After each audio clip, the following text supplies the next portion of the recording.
అందరికీ నమస్తే అండి. మై బాయ్స్‌తో వచ్చండి. ఇవాళ స్లాబ్ కట్టామండి. కొప్పవరం దగ్గర ఇలా పనసపాడెల్లి రోడ్‌లో సేల్స్ బిల్డింగ్‌లు ఉంటే అక్కడ ఫస్ట్ ఫ్లోర్ బిల్డింగ్ అండి. నిన్న భీములు కట్టామని చెప్పానండి. ఇవాళ స్లాబ్ పూర్తయిందనమాట అండి మొత్తం. ఇవాళ పొద్దున్న నుంచి సాయంత్రం దాకా చేసామండి. మధ్యాహ్నం దాకా కొద్దిగా ఎక్కువ మంది ఉన్నారు. మధ్యాహ్నం నుంచి ఒక 7గురు ఉన్నారండి. 7గురు ఉండి శుభ్రంగా మొత్తం క్లియర్ చేసామండి పని. మొత్తం అయిపోయిందండి. ఇవాళతోనే వర్క్ వచ్చి ఈ వర్క్ కూడా స్టీల్ గట్టిగా వేయించారండి అండి. అందరూ బాగున్నారండి.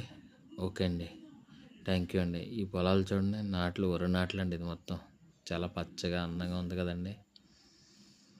ఓకే అండి. మన భవన నిర్మాణ కార్మికులకి అందరికీ కూడా నమస్తే అండి. ఓకే అండి. థ్యాంక్ యూ అండి. ఉంటా అండి. మీకు మళ్ళీ ఇంకో విషయం చెప్పడం మర్చిపోయానండి. ఇంకో దిక్కున కూడా వర్క్ జరుగుతుందండి వాళ్ళ. ఇంకో దిక్కున వర్క్ కూడా వచ్చి గొల్లపురంలో చేస్తున్నారండి పని. అది కూడా మేస్త్రి గారు వచ్చి వాసు గారు అండి. వాసు గారు మేస్త్రి అండి. ఓకే అండి. థ్యాంక్ యూ అండి.